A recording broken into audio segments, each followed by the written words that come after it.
Welcome everybody, and thank you for attending the Rigaku Pharmalytical Summit. I hope you've all found some interesting and exciting presentations to attend.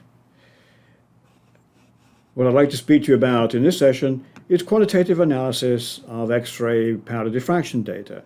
In particular, an application of chemometric analysis, or if you like, statistical data analysis. If you have any questions after the presentation is finished, please feel free to reach out to me at my LinkedIn address in the bottom here. Having said that, let's get started. As an example to illustrate today's presentation, I would like to talk about quantitative analysis of crystallization from amorphous forms.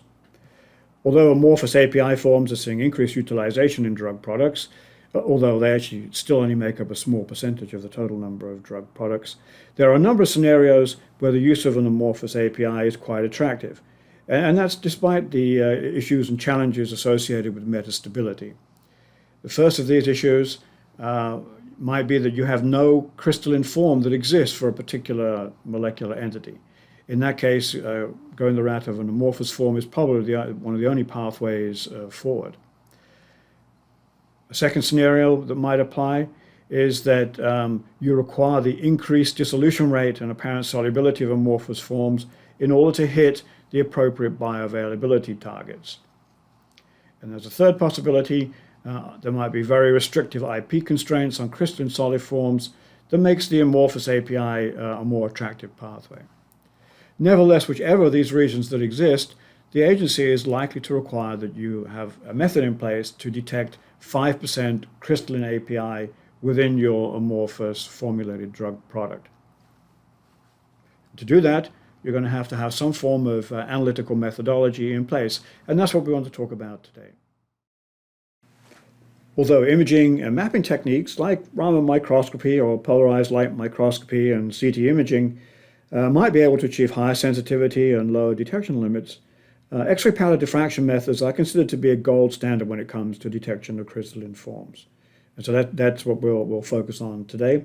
And in this presentation, we'll look at the application of chemometrics, which is statistics for the purpose of data analysis, to investigate how statistical methods can help enable standardless quantitative methods using an approach that I call the inherent standard approach. The example that we'll use here is a good old standby, indomethacin. We'll melt quench it. Indomethacin has a melting point of around about 160 degrees or so, and it's very stable at the melt point. So it's easy to do a melt quench experiment in the lab. And the glass transition is about 40 degrees centigrade or so. So it's relatively stable under ambient conditions, but not too stable that it doesn't actually crystallize at some point. So it's a good working material to capture a range of effects. All data presented here were collected on the Minifex 600. This is the benchtop system using relatively fast 10-minute scans with a nominal sample mass of only about 10 milligrams. To get on my soapbox for a minute here, solid-state quantitative methods within the USP and GMP framework are essentially limited by the requirement that standard materials have to be used for the calibration. Now, anyone who's tried to make solid-state standards of known mixtures will be aware that it's not an easy thing to do.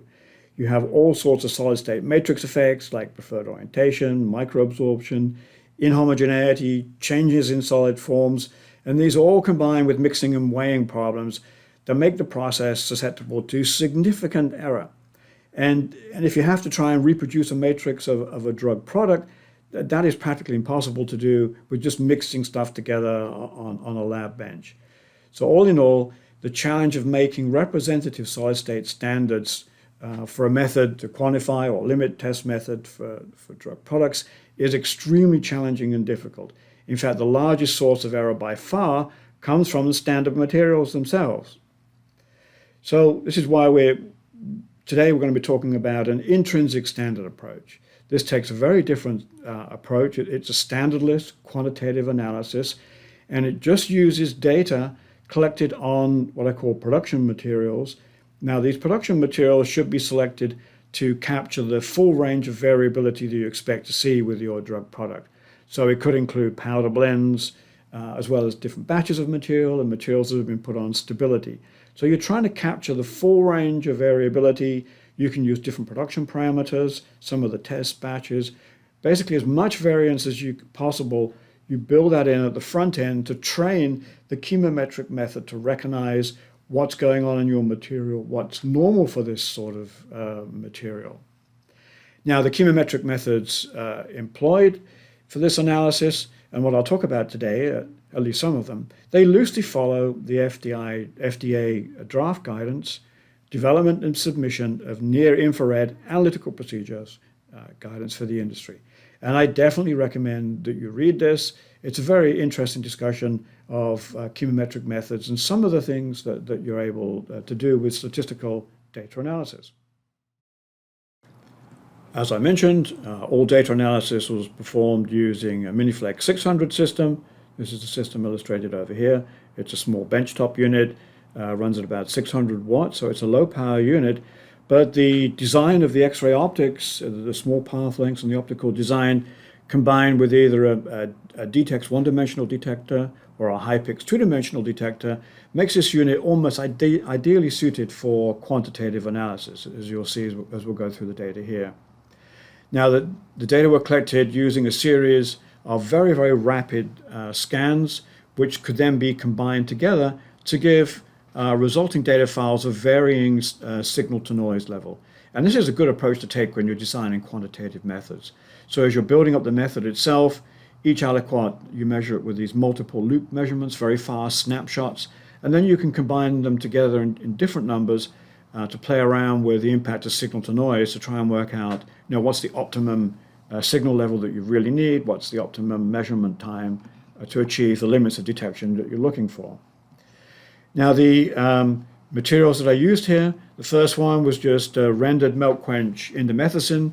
So as I mentioned, I melt quenched it and then manually crushed it into a powder that I could then mix. And then I created 4 spikes. And the spike levels were 2.5%, 5%, 14%, and 47%. And I used the crystalline gamma form, which is the most stable crystalline form, as the reference materials. Now, as I mentioned, each of these aliquots were measured multiple times. There are 10 measurements per aliquot. That gives us in total about 50 measurements that we're going to use to train our statistical method. Now, the 50 data sets are passed through a chemometric component analysis approach. And you'll see on the figure on the top right-hand side here, the data sets have been passed through a dendrogram type of approach that ranks and sorts all the individual data sets according to distance or similarity between the data sets. Whichever component analysis approach you use, and there are a number of alternative ones like PLS, partial least squares, PCA, principal component analysis, ALS, alternating least squares. Whichever approach you choose to use, my preference is to always extract out real components rather than working in variance space. And in this image down below here, you'll see the 4 real components that I extracted out that describes all the variability that's captured in my training set of 50 data sets. So I have 2 crystalline components and 2 amorphous components. If you look at the amorphous components for a while down at the lower angles, you can see the low angle halo is definitely different between these 2 components, even though at high angles they are relatively similar. Now, this variability in low angle halo is quite commonly observed when you have materials that have taken up different amounts of humidity, of moisture, into their amorphous matrix.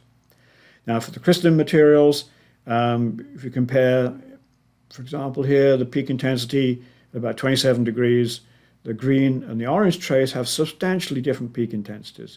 And this is capturing some of these solid-state matrix effects.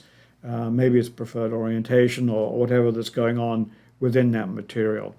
Now, these 4 components are supposedly capturing the largest extent of variability within our training data set. Now, to take our 4 real reference components and fit them to the measured data files, so full pattern fitting or whole pattern fitting, is rather trivial. But to turn that into a standardless method for quantitative analysis, then you need to have a fundamental parameters calculation engine to take those reference components and combine them together in the appropriate ratios. And the fundamental parameter method we use, in this case, is the DD method as programmed within SmartLab Studio 2. Now, this method was originally derived by Professor Toraya, and the DD method is essentially an implementation of Weinstein's law. And note from Weinstein's law, it says that the diffracted intensity for each component is directly related to the electron density of the material and the amount of material that's present. This is a standardless quantitative analysis approach. Now, the figure shown here is taken from SmartLab Studio 2 and shows the sort of setup and analysis that we go through for the DD method. In fact, the DD method can implement a wide range of different sorts of to-hole pattern fittings, from Rietveld at one extreme, where we use single crystal structures and CIF files, through to measured data or peakless. It really is a very flexible and powerful hole pattern fitting for quantitative analysis. And you can see in this figure here, we have our individual components, our two crystalline components and two amorphous components are combined together to give us a fit to the observed data. Notice that not all the peaks are fully described, so this tells me that I probably should have included a third crystalline component. There's obviously different aspects to what's going on with the crystalline peak intensities here. Now, the plot shown in this figure is really quite a spectacular result. Although looking at it, you may think it's a pretty minimalistic and ratty calibration line. But in reality, it's not a calibration line. This is a response plot. So this response plot results from taking our 50 data sets and passing them through the DD, standardless quantitative method, using our real reference components that we've derived previously. And what I'm plotting here is the predicted concentration of crystalline, the amount of crystalline in the material, against the nominal concentration taken from when I weighed the samples out. And the thing to note about this is that obviously they're linearly correlated and the slope is close to 1. Now, this is really a fundamental reality check that must be in place for any standardless quantitative method or any chemometric method, come to that, is that the predicted concentrations should track with the nominal concentrations in a linear fashion with a slope of about 1. So this data here tells us that this is indeed a physically correct, self-consistent method that can be used for standardless quantitative analysis. And I'll reiterate that again. At no point in training this method do I tell it the concentrations of the individual spikes. The method doesn't know what the concentrations are.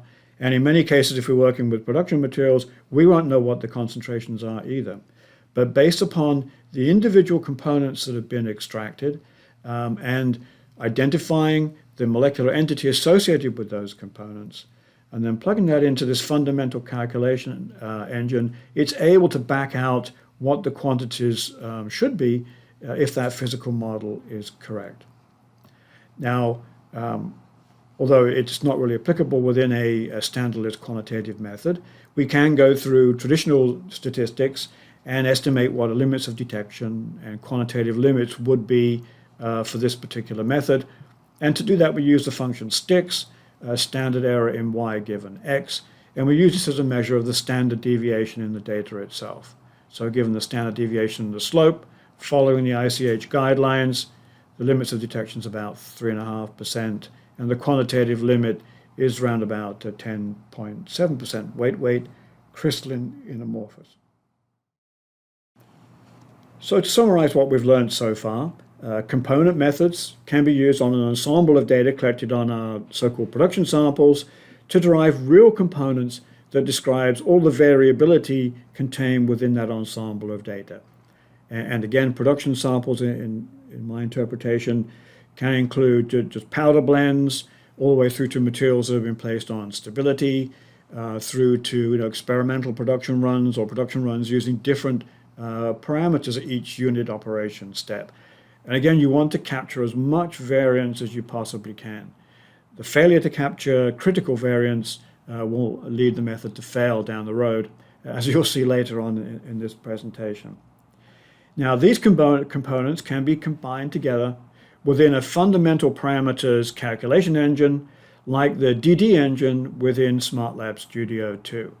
And when we do this, when we combine the components with the fundamental parameters engine, we're able to do quantitative analysis without the use of external standards or calibration.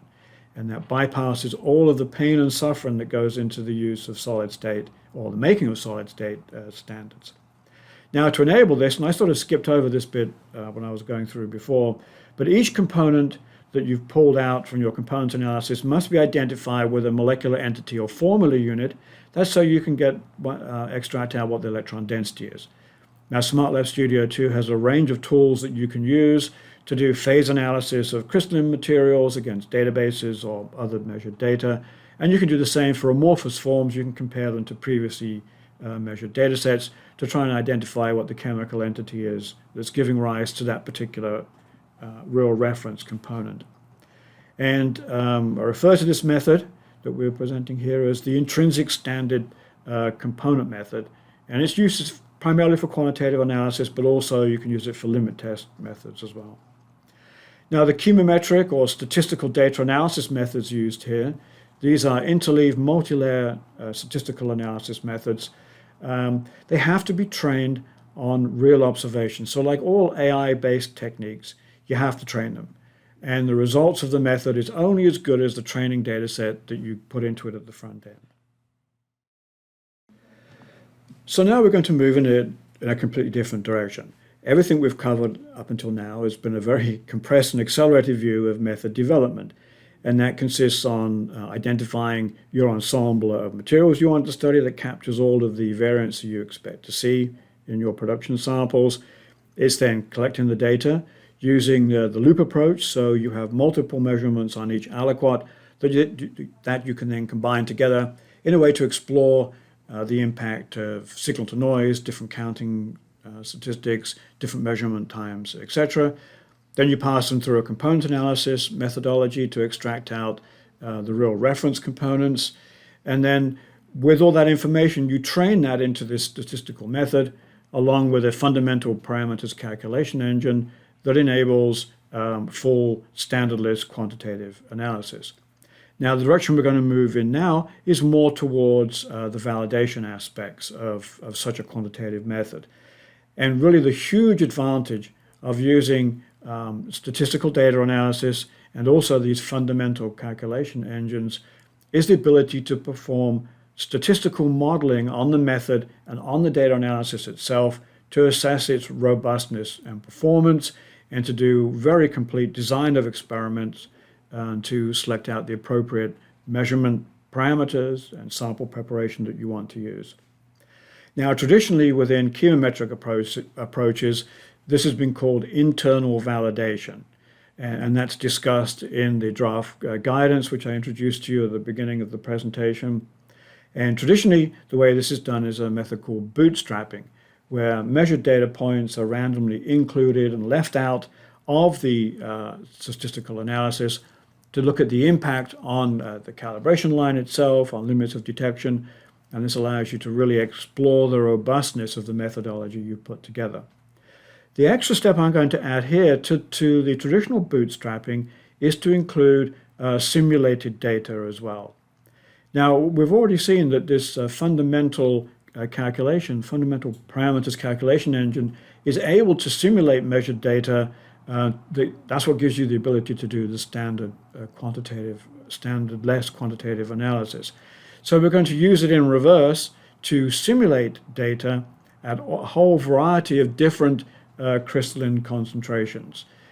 Plus, we need a statistical model of the errors that are within our measurements.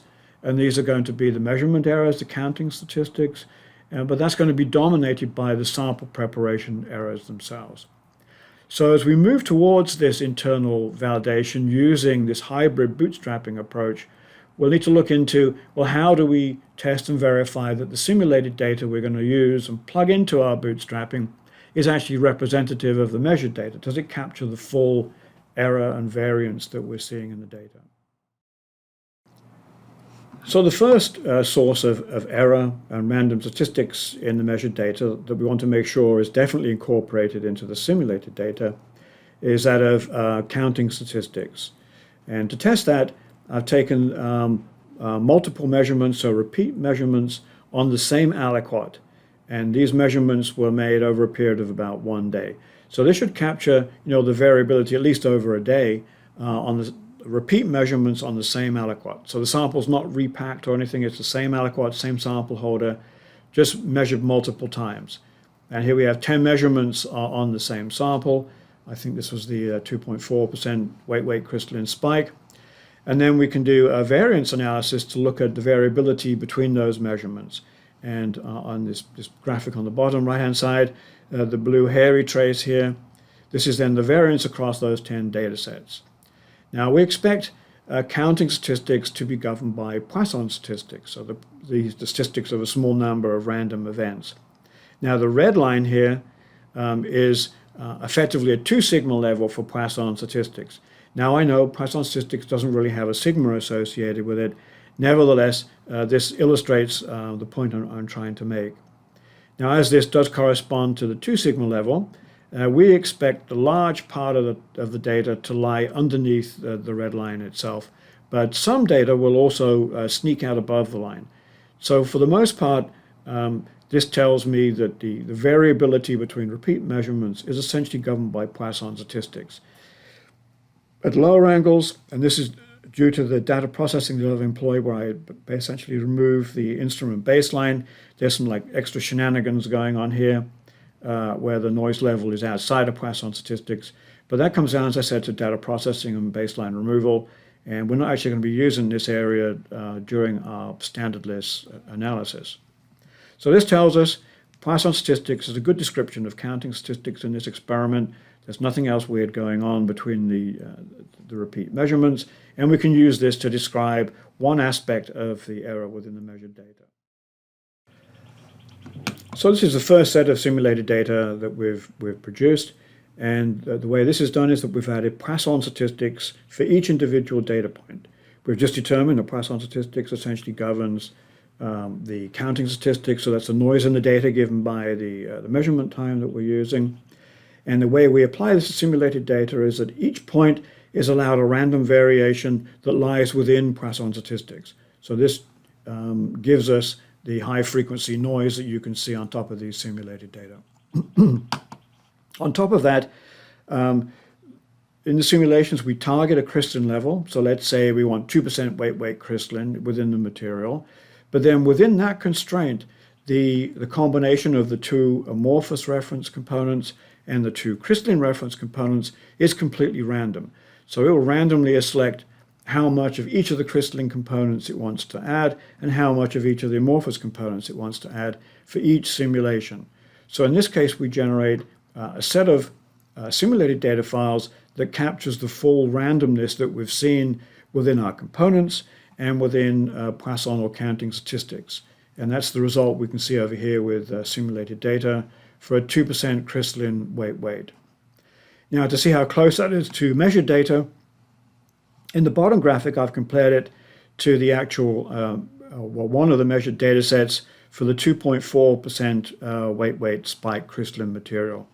And I tell you, it's extremely difficult to tell which one is real, which one is simulated, because the simulated data is designed to capture all of the variance that we see within our ensemble of data sets we've used to train the statistics itself. And I will say that these are for the individual extremely fast measurements as well, which is why they look so noisy. Again, we can combine these together in multiple scans to get down to very, very good signal to noise if we want to push our limits of detection down considerably lower.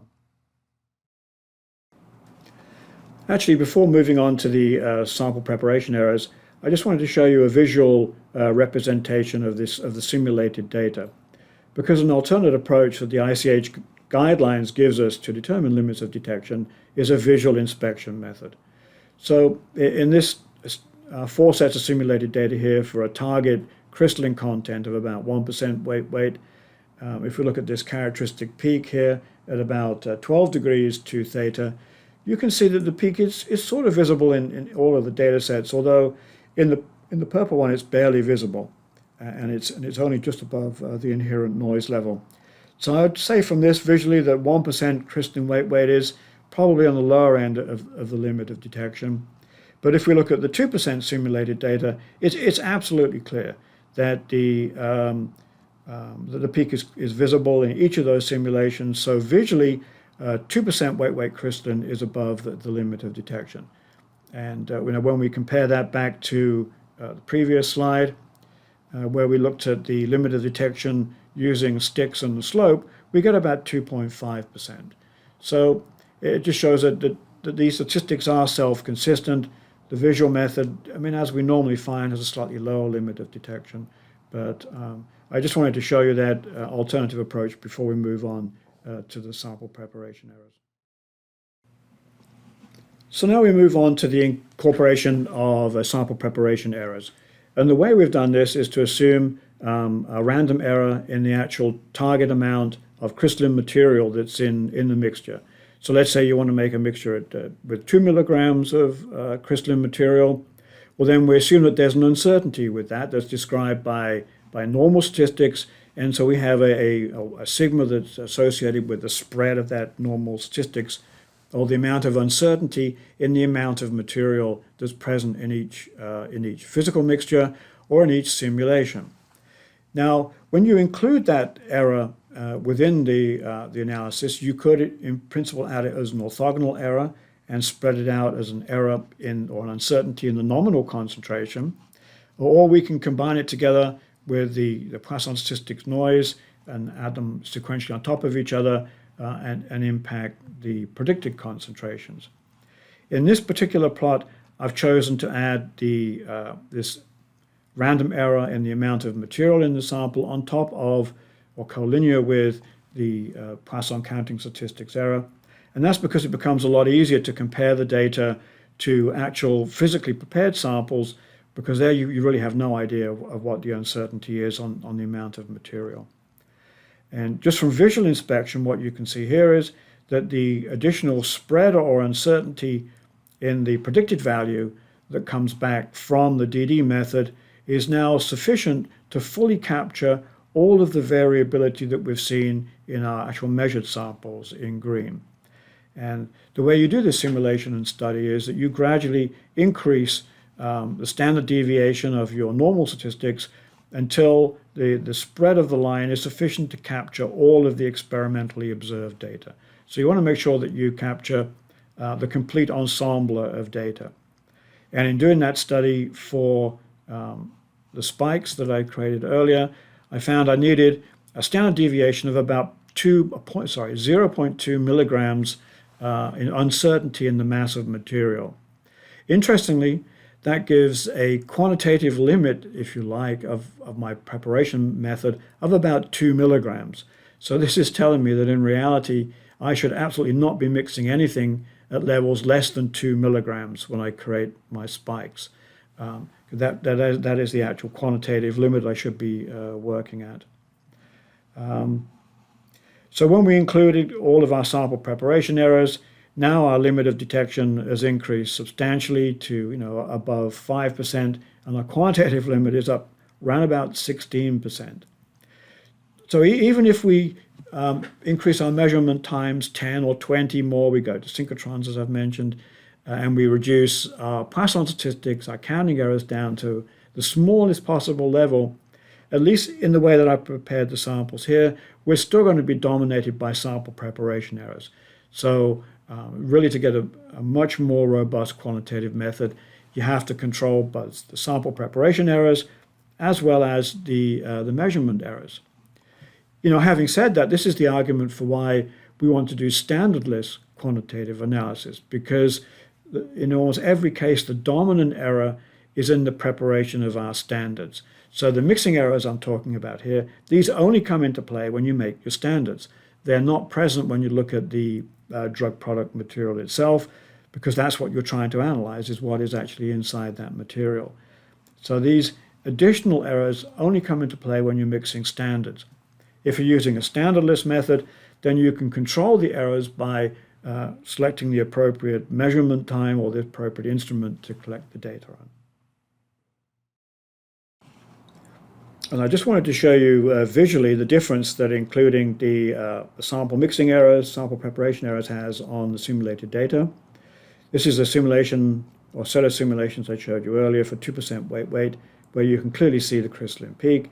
If we now fold in this orthogonal error of sample mixing errors and we include that in our modeling, then you'll see that for some of the simulations, like the green and black one here, for example, there are really no crystalline peaks observed at all.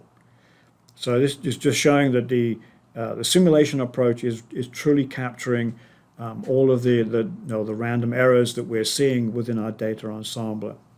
What this tells me here is that although visually you might be able to see this peak at 2% crystalline when there actually is 2% crystalline in there, that if you try to validate that and mix samples at that level, at least in the way that I've been mixing them here with 10 milligram sample aliquots, that it's not something you could validate, because here you can see 4 out of 6 data sets are not showing the crystalline material at all. So the chances are, if you tried to validate at this level and make those materials, that the validation would fail.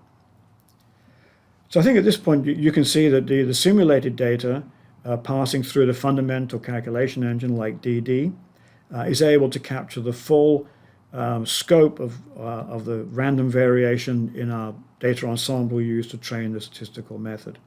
So at this point, we can then go into a hybrid bootstrapping approach, where we combine simulated data with measured data in order to cross-validate the method that we've developed using this internal validation approach. And this gives us a huge amount of flexibility in how we go about validating the chemometric methodology that we've put together. So to summarize our brief discussion of validation, we've used this hybrid bootstrapping approach to do internal validation of the method that we've put together. And this uses a chemometric model of the experimental statistics combined with our fundamental calculation engine, like the DD. So from the development side, we did our components analysis. We have our 4 reference components in this case, but whatever number of reference components you end up with. And we've combined them with our fundamental parameters calculation engine to enable standardless quantitative analysis. So that process is the training that we do on the ensemble of data in method development. Now, the additional thing that we've added to go into internal validation is that we want to capture all of the random errors such that we can fold them into our simulated data. And we've done that in 2 approaches. One is we isolate the counting statistics, so the errors from the actual measurement itself, so from the instrument and the data collection. And in most cases, it's going to be described by Poisson statistics. And we've folded into that the orthogonal error of sample preparation errors. And again, the sample preparation errors only come into play for the standard materials if you're using standards.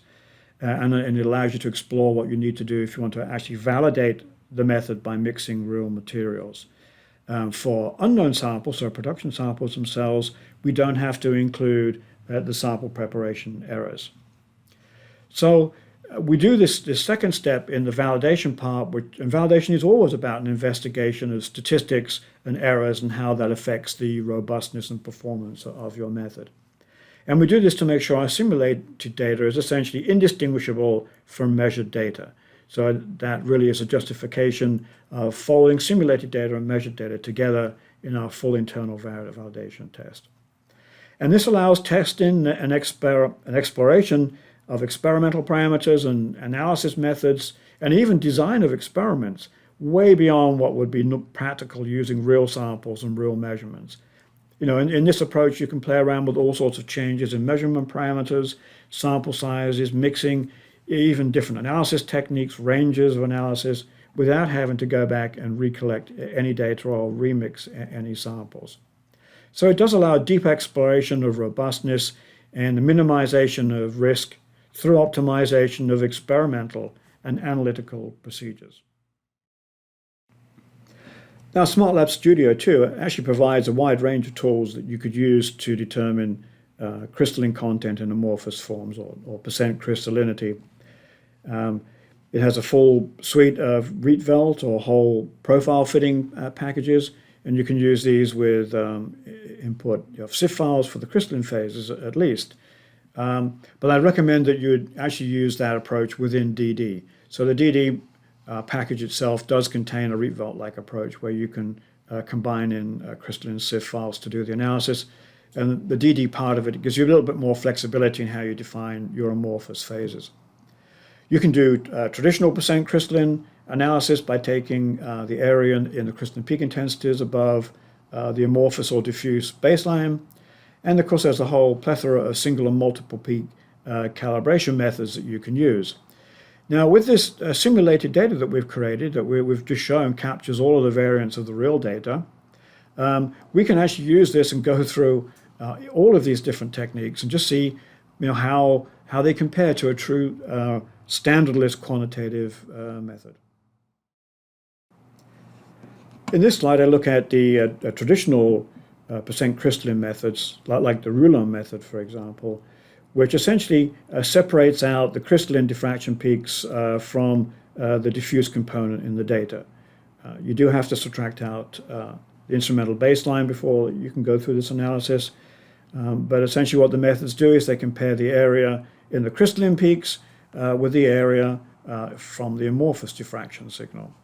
And then based upon that, you can create a calibration line, or a linear response plot, if you like. And this is shown in the light orange plot in this figure here. So, and here the slope is actually just 0.5. So bear in mind, I've applied this to the simulated data, and in the simulated data, I know exactly what's in the material.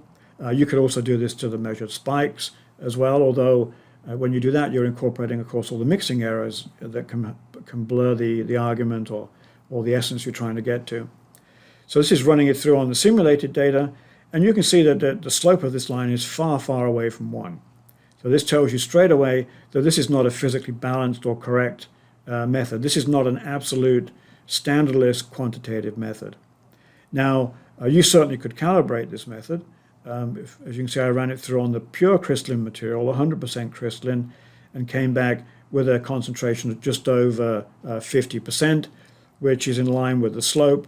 So you could actually calibrate it on a pure crystalline form and bring it back up to what would be sort of a standardless method.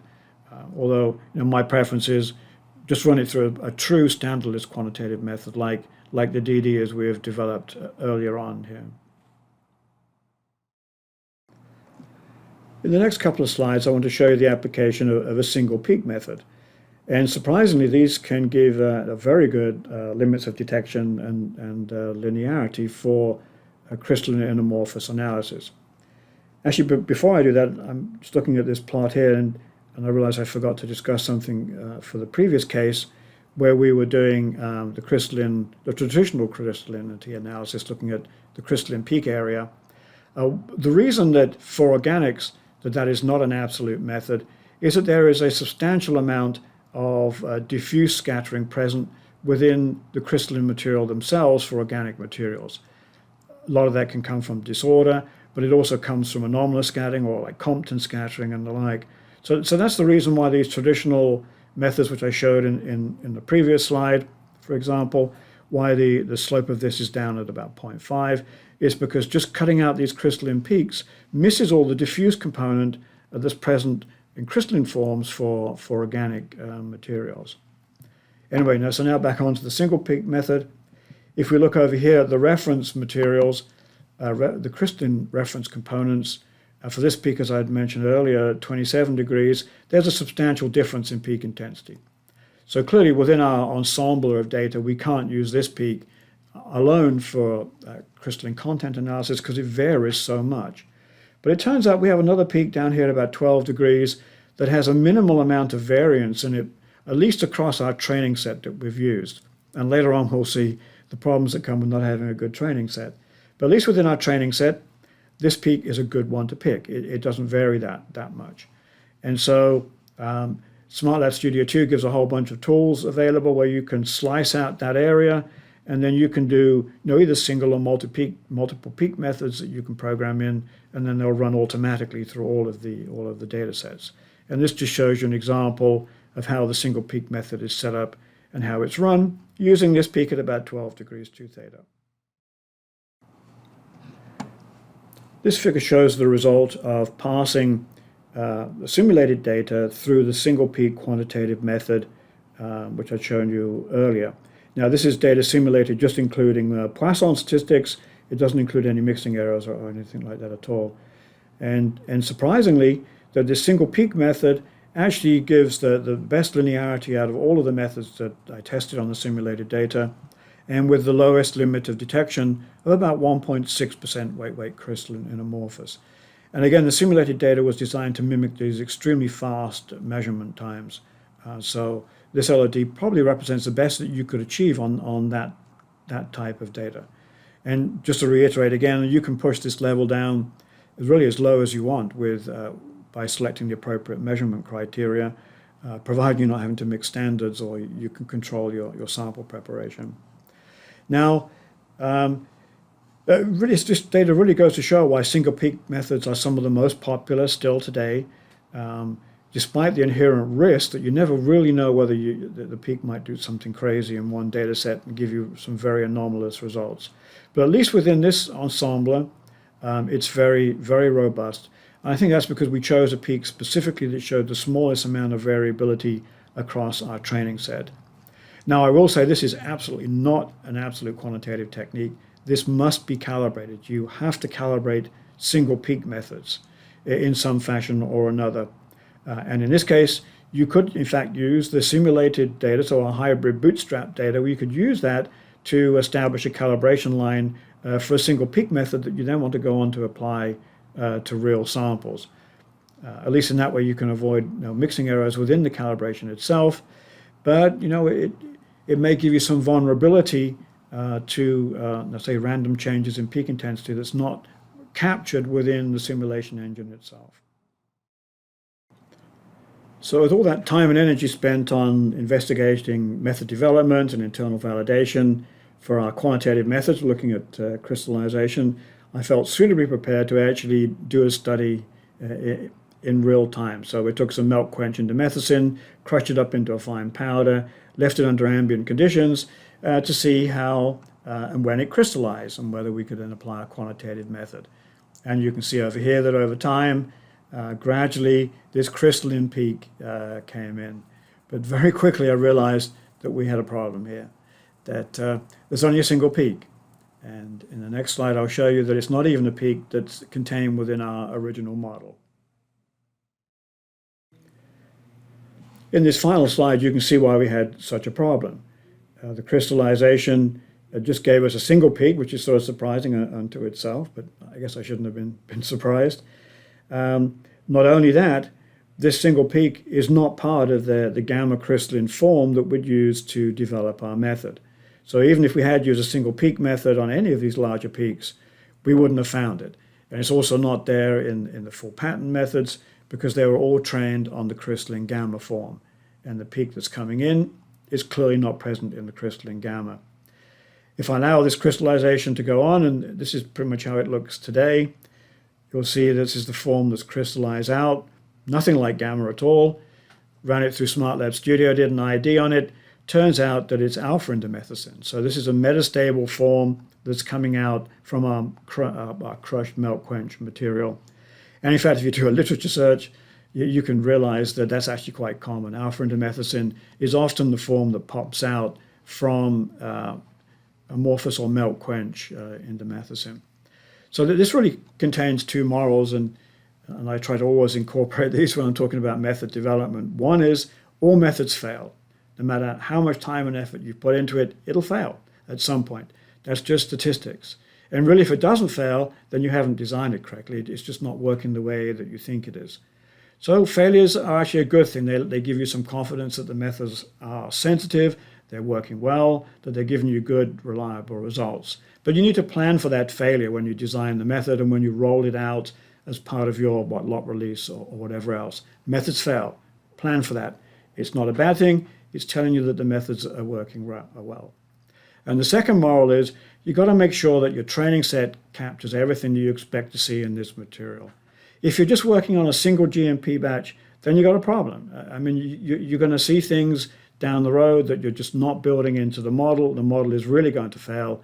Then you'll have to go back and redevelop it, or add some additional features to it, something like a visual inspection or something, to get over the fact that you didn't train the model sufficiently. So on that note, I'd like to thank you all for attending and hopefully hear some questions from you. Bye for now.